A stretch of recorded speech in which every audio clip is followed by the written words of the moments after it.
Hey folks, welcome to the Leeds View podcast, the first podcast of this week. The main one, we do these twice a week on a Monday and a Wednesday, as well as daily Leeds United news Monday to Friday, along with match reviews, tactical breakdowns, and match previews. I'm joined by Gerry and Paul, as always, to discuss the topics of the week for Leeds United. We're part of Sports Social Network, and we've got a partnership with okjersey.com, where you can get 8% off the World Cup shirts for World Cup summer. The details and links for that are all down below. Paul, how you doing? How was your weekend? And what has been kind of international break?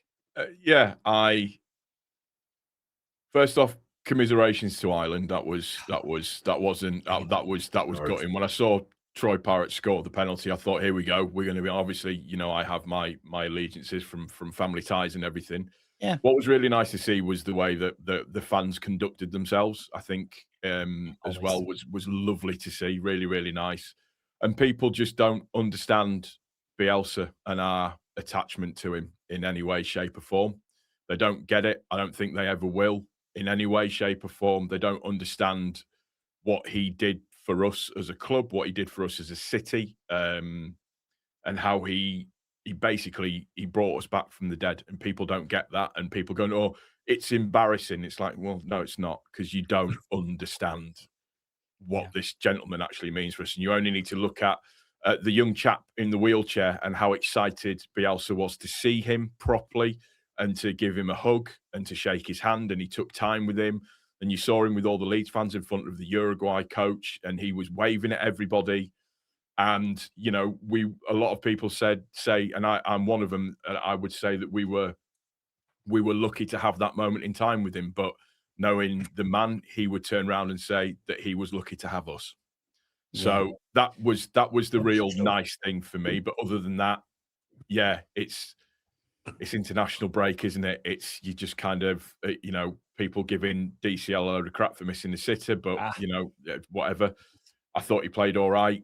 I just want to get back to normal football, please. Yeah, and we're nearly there as well. The Bielsa was interesting. I did see that account that said it was embarrassing, and it was a whole city account.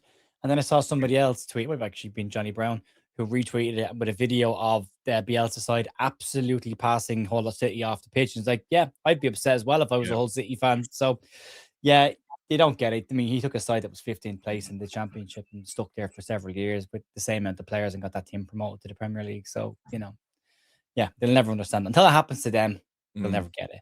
Gerry, you were in Czechia, as it's now referred to. For that, as much as I was happy to see Troy Parrott taking a penalty, I was less happy to see Alan Brown taking a penalty. How have you recovered from it?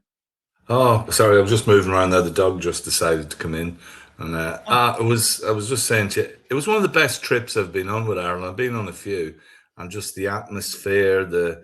Prague's a great city. I can't understand why Prague is seen as a stag city, because it's quite classy, But nice. I think there was about 73 Irish pubs in it. I didn't really get round them all. There was loads. A few of them done. Yeah, as Paul says, the Irish fans always conduct themselves drunk as skunks, not a lot of them. But it was just fun.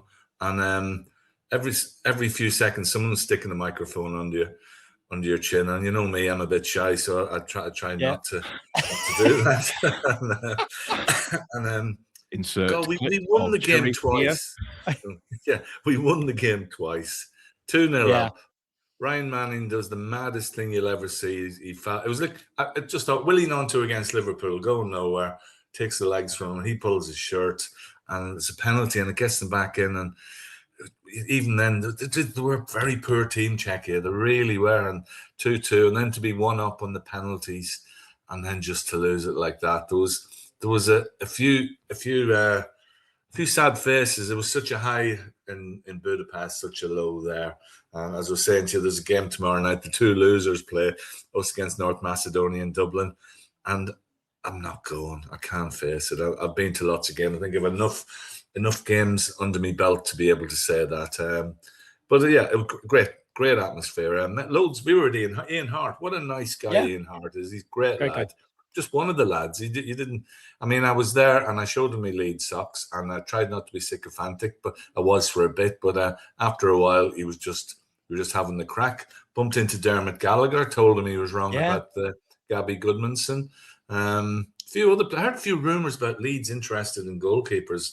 Middlesbrough and the Coventry keeper were interested in. So that was good. Really? Yeah. I heard that, and I heard it on good authority. Yeah, so there's a scoop.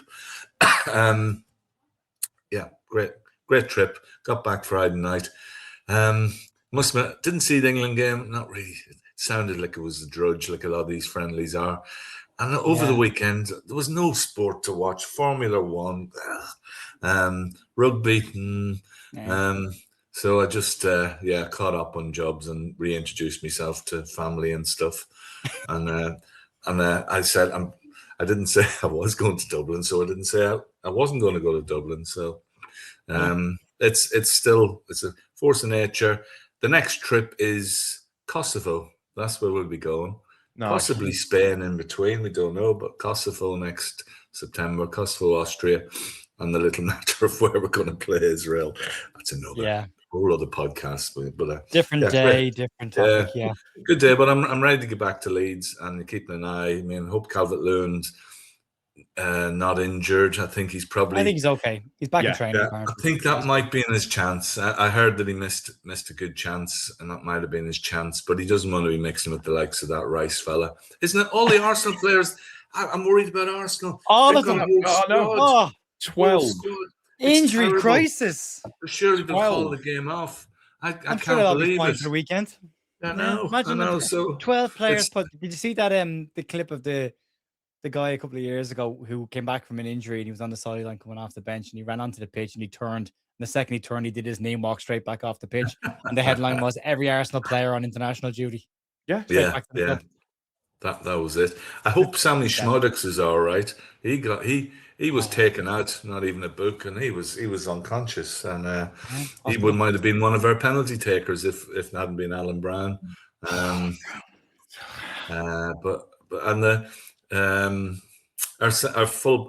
defense, I thought Collins is stepping up. Not Darren O'Day. Shea. Yeah. Lumley was great. He did a great game as well. Yeah, I thought he was great. Yeah, I mean, on one of the radio stations, they couldn't even pronounce his name. You know, they just really don't know who's playing. We were short a few players, but there was some that stepped up. And they were, yeah. Hey, it's glorious. Anyway. Glorious failure, and that's what we've had that over the years. It'd been nice to have gone there. I think Denmark might have beaten us anyway, but we've been with the Green Army is one of the greatest privileges and everything to be there, and a lot of people, 5,000 people there without tickets, just stayed in the bar and had a good time. And, there was a healthy splattering of Irish fans around the entire ground, even behind the goal. At one point. We were looking at that, and but again, well behaved. So yeah, look, never a problem. And just to throw it out there as well, because it was international break, I did manly stuff at the weekend, and I changed my brakes on my Tesla myself. You're going to say light bulb. I wouldn't do that. No, so it had to pass its MOT. I put new discs, new pads, and the other bits and pieces on it. It took me like nearly 2 hours to do the first wheel and then 20 minutes to do the second wheel because I knew what I was doing. No.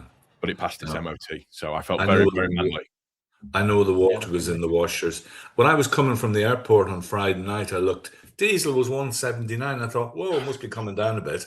And as I'm filling in, it changed on the display. I went to 185. I was 5 minutes too late. Worrying times. I always find it amazing with fuel that it takes so long for barrels of oil to get from one part of the world to the other. Yet the second someone sneezes, all of a sudden the price shoots up. It doesn't shoot back down as quickly when things are sorted, though. So we'll get used to it.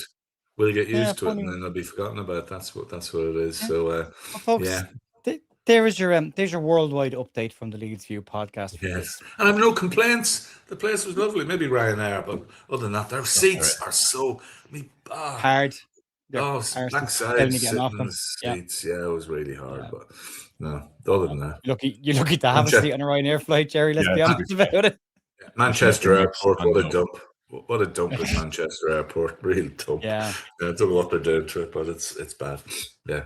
Yeah, I'm not a fan. Well, they're doing it to all the airports. I'm not a fan of Manchester Airport. Leeds Airport's hard enough to navigate at this moment of time with the work that's going on there. So, right, let's talk football. Football. Right. There's a bit of Leeds stuff in here, but not a lot. So we are going to talk about the state of the union of the Premier League. The FSA had their survey that's been going on for about a month, a bit more than a month. The FSA, for those who don't know, is the Football Supporters Association, and they run all the award stuff every year as well for all the podcasters and YouTubers as well. I believe the Square Ball have won an FSA award as well in the past, so that's the level that's at. It's a very prestigious award. But it did this, and 8,000 fans decided to get involved. Anyone could have, but 8,000 got involved in it, and the results have been damning. Is the word that's been used against VAR. But what's been more damning, in my personal opinion, is the response from the Premier League this afternoon. Now, I'll get it, and I'll go through it, which is in a second. First off, just to give you some headlines on this, because for those who haven't seen the news or don't consume the news, because not everyone consumes all the content, about 50% of the total 8,000 that were polled are match-going fans. So you got a good split between match-going fans and TV fans. So you got a nice rounded view of VAR from all the different perspectives on it. 92% of fans agreed that VAR has removed the spontaneous joy of goal-scoring celebrations. 82% slightly agreed, but still agreed with it, so still pretty high. 85% of match-going fans strongly disagreed that VAR has made watching football more enjoyable. 83% of the TV fans had that sentiment. 85% of match-going fans strongly disagreed that VAR's decisions are generally resolved in a speedy time. And 67% agreed that they preferred watching football without VAR or before VAR. And then on the topic of expanding the remit of VAR to bring in more things, 72% of fans were 34% of fans indicated that they wouldn't be interested in that challenge system that's been brought in, and 72% of fans had concerns about just the general expansion of VAR as well. So pretty damning. Only 18% of people believed that VAR had improved the overall accuracy of refereeing as well. 18%. The Premier League's response to this is, we recognize the importance of minimizing the impact of VAR on the supporters' experience. As part of the ongoing dialogue with supporters in the Premier League, research indicates that fans are largely in favour of keeping VAR but improving the way it's used. 85% of fans strongly disagree that VAR has improved the game. 85%. And the Premier League say that a large majority are in favour of keeping VAR. Now, the goal line technology got a fantastic response because the goal line technology has been fantastic. But Gerry, initial thoughts on not only the FSA report, but also the Premier League's incredibly tone-deaf response to this. I was an advocate for VAR. I thought it was okay, but from spending nearly a season in the Premier League, I think it is detrimental. It does spoil the enjoyment. It takes out the spontaneity of a goal. First thing you look at is the ref, and the ref's always going like this. I don't think the ref ever goes like that and gives a go. And it's the speed. Yeah, the speed is quick enough. I think if it's not resolved within a minute, then it should be, you go with the on-field decision if a ref is given one. But then linesmen, they're afraid to put their flags up. Yeah. You know, they're starting to referee. They're going, just let it run, and let someone else will sort it out. And they're not taking decisions. And even when refs go to cameras, I think I've seen it once this season where a referee has said, "No, I'm sticking with my on-field decision." Because you know when he does that, it's going the other way. Great if a goal's chalked off against you, but I think you'd accept some decisions, somebody's knee being offside. I think you'll give that. I don't think we'll talk about Ireland here, but it was brought in for decisions like Thierry Henry's basketball. That's the sort of thing it needs to be there for, you know, or somebody punches someone off the ball, stuff like that. But not does he pull his shirt slightly? Does he do this? And there's got to be lines, but I think they keep getting blurred. I think the referees aren't consistent, the VARs aren't consistent. So one week that line, and another week they'll just push it over a bit or push back from it, and then before you know it, we're in a situation where there's there's just ambiguity, and it is frustrating, and it does spoil the whole thing. And if a decision takes 5-10 minutes, those people should be sacked. You know, because if you can't see it in real time in slow motion, then forget about it. Yeah, refs make wrong decisions, and some of them are bloody awful. But sometimes you think human error, and that's part of football. That's what it's like on Hackney Marshes, as we used to say. If it goes on Hackney Marshes, it's acceptable on the football field. And I think most fans would be glad to get rid of it. Interestingly, in Europe, in European competition, and I suppose the tournaments, it's much better. I've seen Champions League, it's done very quick. So maybe it's the personnel and the training, or too many people involved. But international football seems to have it rapidly done. Although the Premier League would have you believe that the European use of it and the Champions League use of it is far worse than what theirs is. Worse is not a word.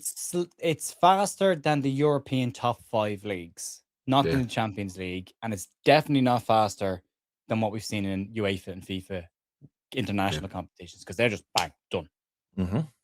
Rapido. So it was much more enjoyable in the Championship last year. Goal, linesman, hand up, it's not a goal.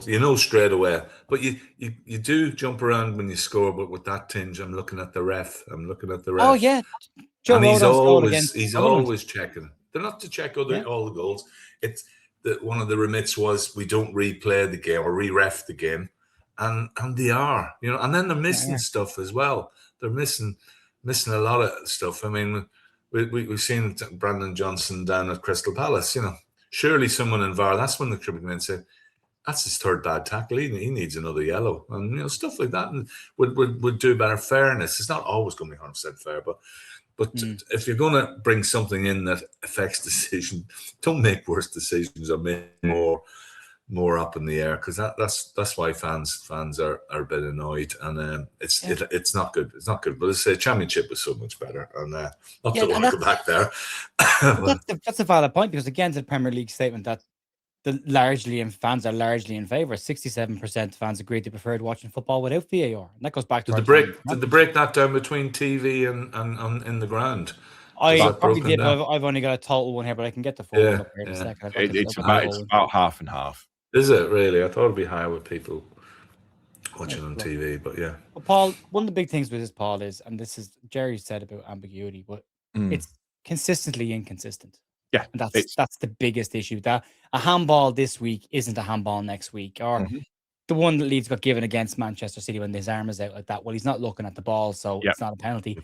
But Brendan Aronson jumps in the air and his arm dangles, and that's a penalty, despite the fact he's got no control over his arm in that position. So there's an inconsistency to it. But where do you sit with this? It annoys me. It annoys the ever living rubbish out of me, and it's because of the inconsistency, and it's because VAR should be a black and white tool. That's what it should be. It either is or it isn't. That's the way that it should be, and it should be very, very easy to determine what it is, whether or not it is an infringement or it's not an infringement. You've got 1 week, Lacroix against Manchester United, Crystal Palace, where he legitimately brushes Cunha's shoulder. Cunha falls to the floor. It's a penalty. Then you've got, following week, us against Sunderland. Pascal Struijk is literally garroted to the floor. It's not a penalty. But then 2 weeks later, we're getting told, well, actually, that should have been a penalty, really. Oh, and by the way, the extra yellow card that Goodmanson was given shouldn't have been a yellow card. We shouldn't be in a position with that technology where there are, in the first 30 game weeks, there are 18 mistakes that are being made. I think over the entire league season so far, it's something like 54 errors have been counted. Something silly like that, anyways, which just shouldn't happen. It just shouldn't happen with the way that it is. And nearly 2 a week. Well, you look at the handball against Ampadu in the game against Sunderland. Here's the issue that I have with that. If the referee is going to the TV to watch that, and people at VAR in Stockley Park are going, yeah, that's a handball, I need you to just go and have a look and just check it. He should be able to determine within 15, 20 seconds max if that's a handball.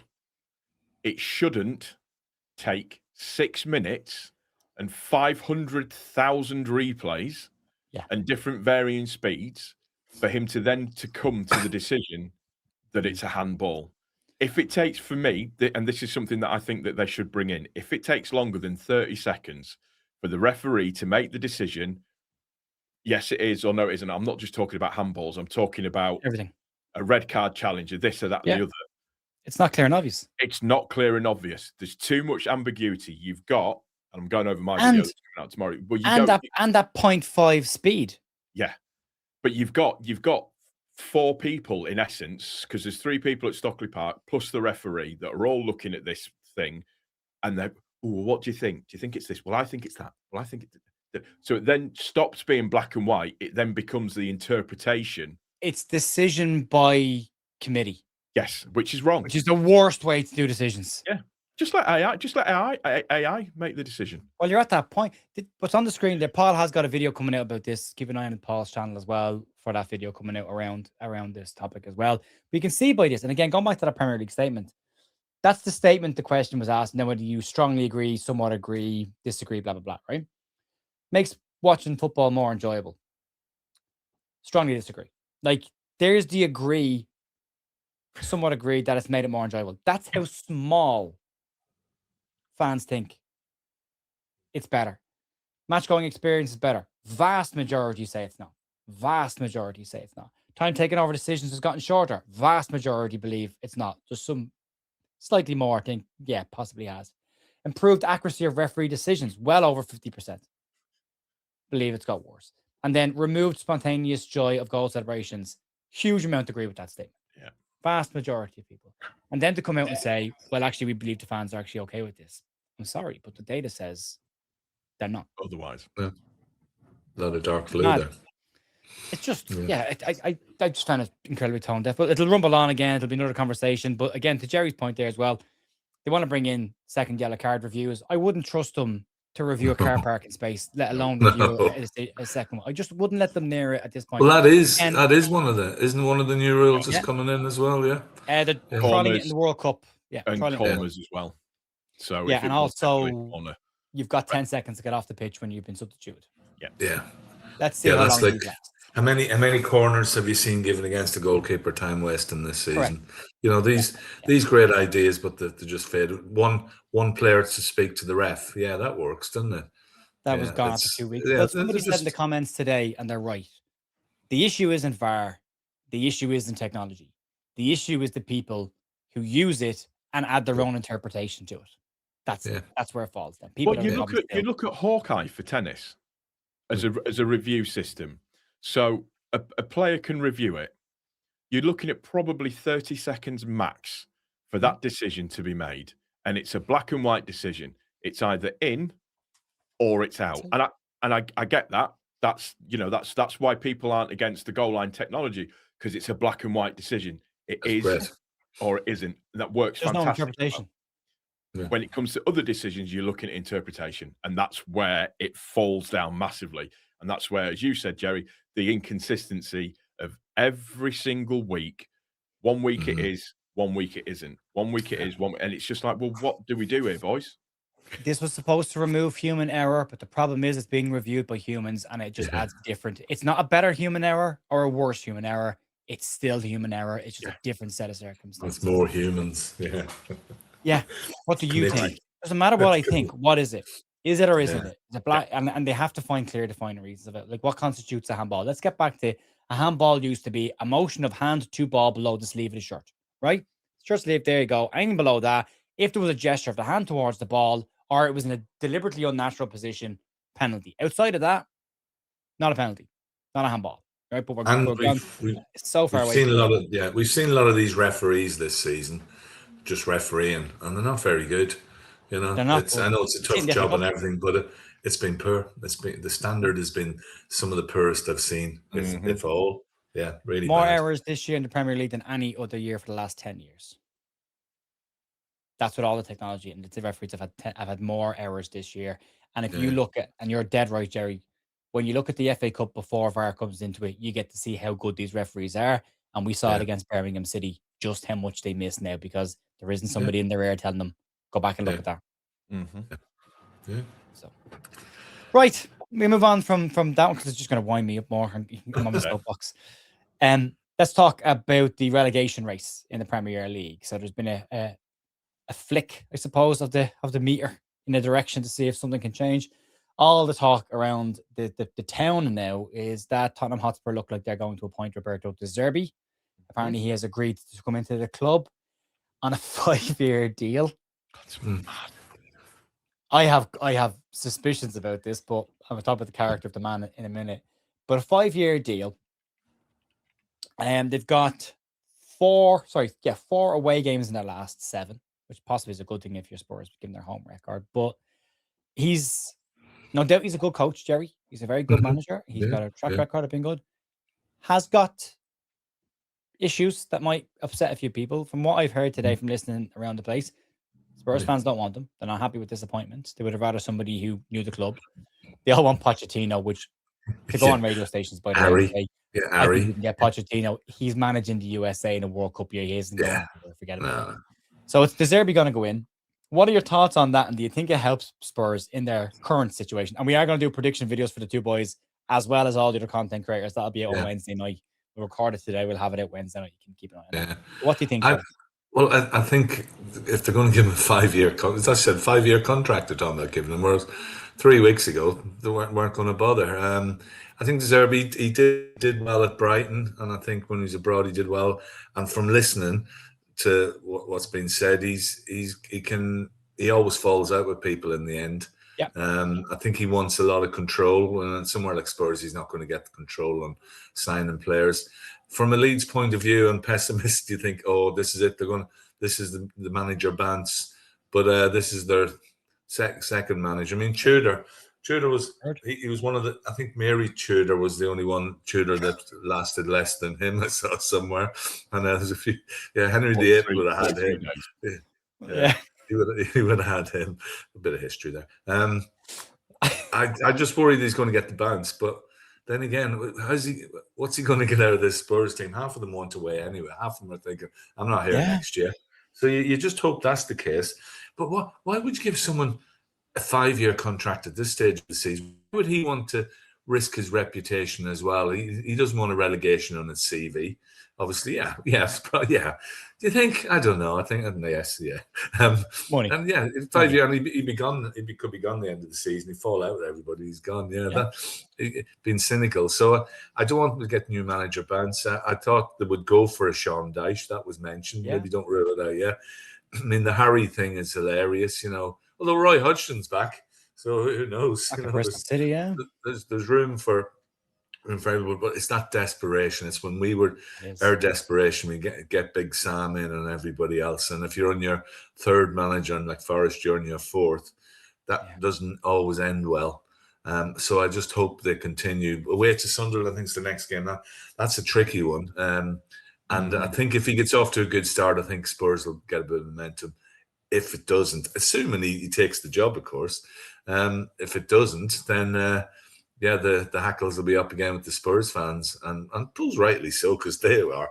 I watched that Forest game; they were dreadful, absolutely dreadful. But it's all. I mean, normally we wouldn't be too bothered about this. Obviously, but it's got a big bearing on their season, so we just need them to make the wrong decision and do all the wrong stuff. I don't care if they're relegated or not once they don't get close to us, but it's not the worst. I mean, they're not bringing in a total unknown or somebody totally left field, but and he's got experience, but. I don't know. Wait to see if they appoint him, and wait to see does he do well first couple of games and get them out of it, And then they'll all be trying hard. Other than Archie Gray, who seems to be the only one. But they've a lot of injuries, a lot of stuff going on. They've somebody said they've had more managers this season than they've had home wins, which is a great stat. Yeah, true. It is. That's. Yeah, De Zerbi somebody you would, if you were looking at managers, if he come in at Leeds, you'd think, got his track record, could do a job. I think I want them to get someone really bad. So I hope he turns. It's interesting. He's been talking to them all day and nothing's happened. You would have thought they Well, it just want to hasn't make. been confirmed yet. Yeah. Yeah, because they only could sack Tudor yesterday. Obviously, he's had bereavement in the family, and it was obvious that's why it took time. And you know, you can accept that. But you would have thought in the background they would have gone, right, here's our bloke. Somebody asked Sean Dyche, was he in for it? And he said, I'm drinking a pint of Guinness in a pub beside you. I don't think so. Yeah. But yeah, Sean, because he was asking you, were you actually having conversations with Tottenham Hotspur at this exact moment and not earlier on in the day? You know, Sean you look Dyche's at own version of performative antics. you look at easily could have all the managers of Tottenham, Forest, and Spurs, and they could all swap around. Thomas Obviously. Frank got a job. It's ridiculous, mad when you look at it, the money spent. I'm just glad we're sort of steady this year. Yeah, I've just been reading a book about the demise of Leeds in the early 2000s. You think, oh my God, thank God we aren't making headlines for those reasons. Thank God anymore, or doing mad stuff with managers. Touch wood. Touch wood. There's always another game. You never know what will happen when panic sets. But it is panic. It feels like panic. It looks like panic. And we've been there. We panicked 3 years ago. And it looks like panic.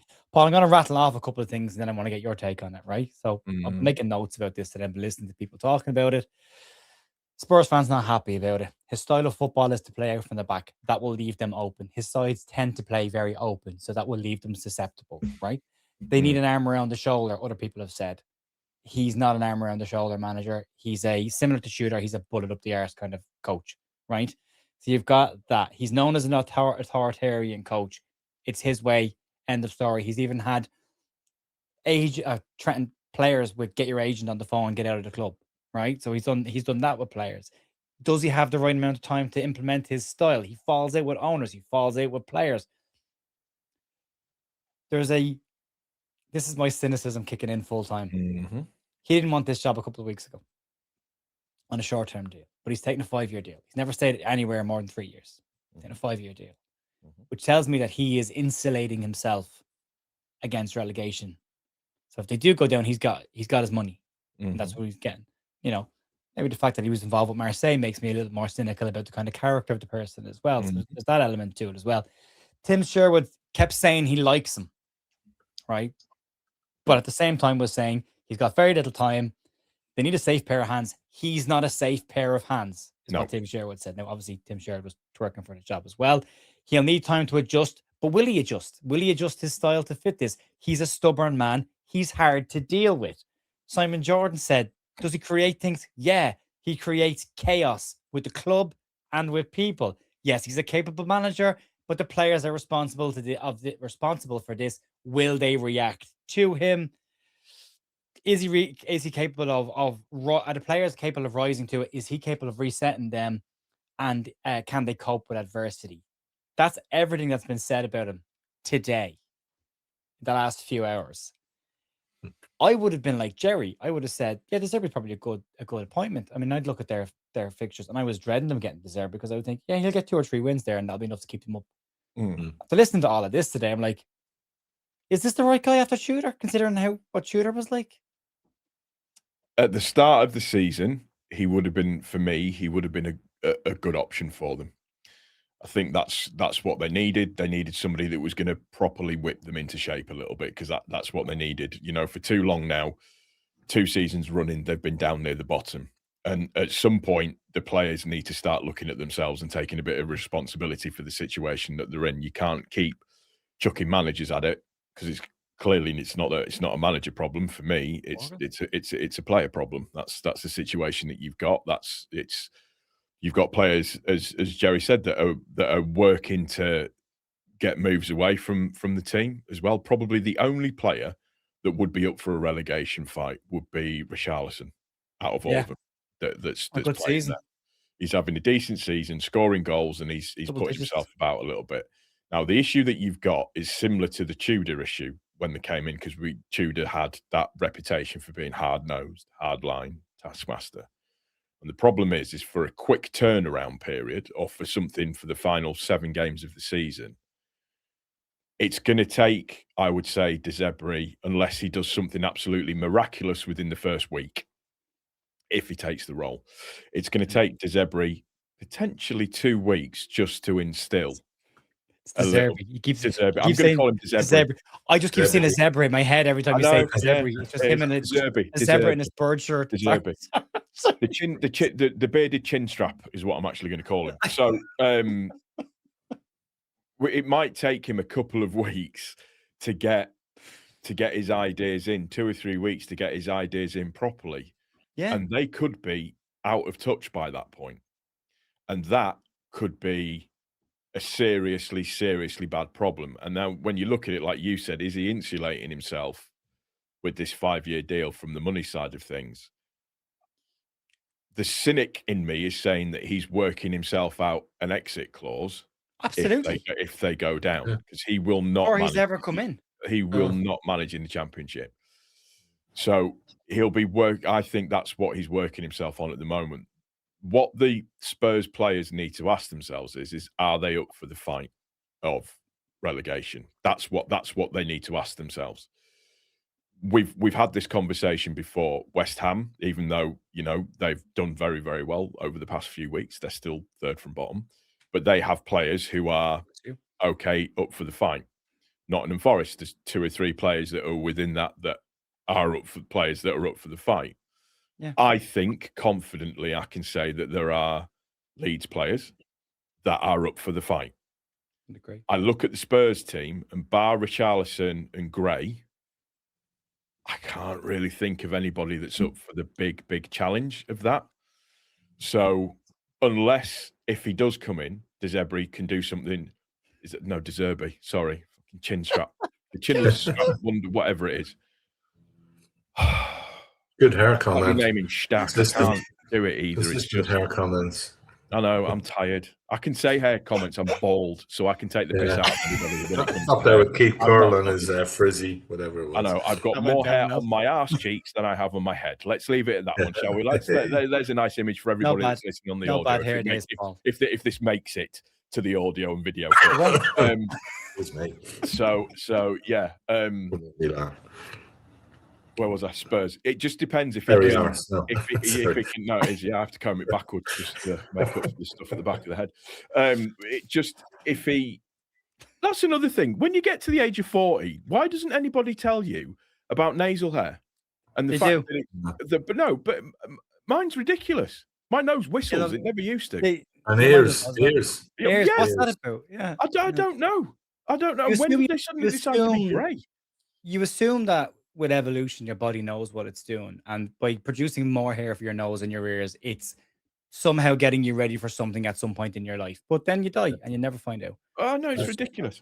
But Spurs, unless he can make a bit of inroads into it, I genuinely do worry for Spurs. And it's whether or not they're going to be able to put up with somebody being quite hard-nosed with them, particularly for the short amount of time that he's there. That's the big worry. Well, yeah, part of me is like, not their fans, but part of me thinks, did they deserve this? Spurs? Have they not done this to themselves over a period of 10 years? I mean, Jose Mourinho gets them to a League Cup final. They sack him before the Cup final. Ange Postecoglou wins a European trophy. And they sack him after winning a trophy. If they're not winning a trophy since the last time they won a League Cup final. Mauricio Pochettino gets them to a Champions League final and finishes second in the league. They sack him. Now they're twerking to get him back. At some point you go, you had the right people several times, but you expected more from them than you were probably. You had this, ego is probably the wrong word, but this expectation that you were better than you probably were. And again, I go back to Joe Blackburn's comments about this, and when he said it, I felt he was bang on the money with it. When you took Harry Kane and Son out of that side, it was very average looking, and Lloris as well, very average looking team. And they're gone, and they never really, and Bale as well, and they never really replaced them with anybody of a standard, and now they are where they are too. Yeah, and they go. You had the managers, isn't it? What's the big special thing about Kane, about Lloris, and about Son? They're leaders. Big game. They're big game players. Yeah, they're big game players and they're leaders. Yeah. You don't have any now. Barrett Charleston, who I would say is a different type of leader, but he is. But the amount of manager churn is going to be after the World Cup. There'll be lots of managers out there, including Pochettino. Why would they keep Zebedee? Why would they keep him in there? Call him Zebedee. Why would they keep him in there if he's got a 5-year contract and you miss out? Well, you would think he would just. He's on the magic round. He's on the magic roundabout with the rest of them, isn't he? Can I bring the cynicism back to front and suggest an answer to that, Gerry? Yeah. They're going to sack him and get a big payday. Nobody wants it.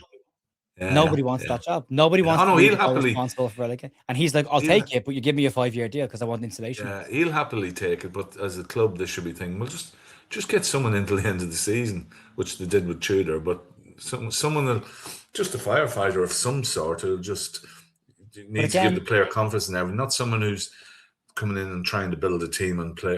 And sometimes players are looking at them, well, he's not here at the end of the season, so I'm not going to play. And then they might see this guy and say, well, he's 5-year contract, I've got to play. So it swings and roundabouts for them. I sincerely hope it all goes terribly wrong. That's all we can hope for. And if he was coming in at Leeds, what would you would be worried? You would think an experienced manager. Hopefully he'll get him up for it. Yeah. Start of the season, because he's got time to implement it. He's got a pre-season to implement his ideas and put stuff in. But at a crunch time like this, can he do it from Friday? Yeah. Well, that's the thing. I mean, he's got an extra week for the lack of an FA Cup game. Like he has that. But he, if you look at Nuno, Nuno has turned West Ham around. They're closing that gap week at week. We close that gap and could jump leapfrog Spurs in the next 2 weeks, depending on how Spurs results go. Mm-hmm. But he didn't do it day one. He lost games in his first couple of matches. Like it took a while, and then he had that space and time to get his ideas in, and maybe sacrificed a couple of results to get his ideas across and make them more defensively solid, and then pushed them on.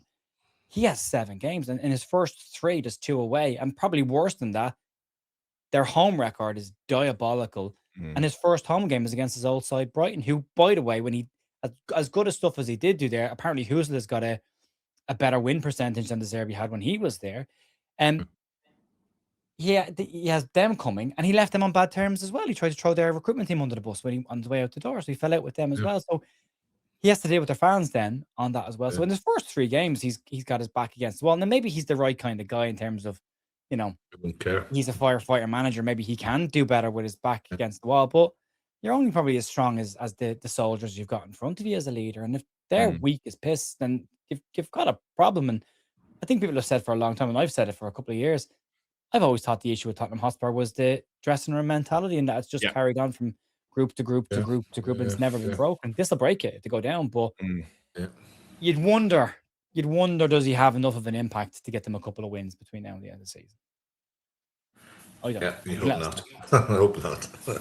Hopefully not. We will have predictions out for the Wednesday podcast. We're going to record them soon, and we'll get them up. And also keep an eye on the channel over the whole week of this week. We have been talking with all the different YouTubers and podcasters around the Leeds United sphere, and we have done predictions videos with all of them. We're going to mash them all together to do a couple of podcasts. There's too many to do them in one go and actually have an interesting conversation.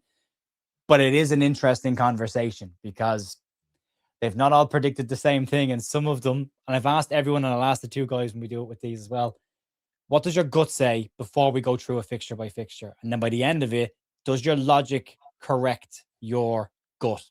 And some people have said a club, and then when they finish doing the results, have predicted a different side. So it's been very interesting to do this. And also the attitude towards Leeds' approach to the last couple of games as well has been like, do you think Leeds will get these results, or are you saying this is what Leeds need to get? So it has been a very interesting experiment, if nothing else. But keep an eye on the channel over the next couple of days. You'll see that start to go out. It's worth watching. And I'm going to do a special one with Gerry and Paul for the podcast for Wednesday night's podcast, and we'll have that up at the usual time on Wednesday night. And then we're getting ready for the FA Cup match against West Ham United, the rehearsal, the dry run for the game on the final day of the season as well. So we'll see how we get on there. You can check this man out on X, Gerry McNamee at JerryMac123, and you can check out this man, Paul Brooker, at The Leeds Therapy on YouTube, or Paul The Leeds Therapy on XPDB 1980 on X. You can check him out there, and you can give us a like and a subscribe on your way out the door. And also don't forget to check out our affiliate links down below and our partnership with OK Jerseys. I got my first set of jerseys from OK Jersey this weekend, gave them to my nephews, and they're fantastic quality, so I highly recommend it. Order a size up is the first thing I'd say to you.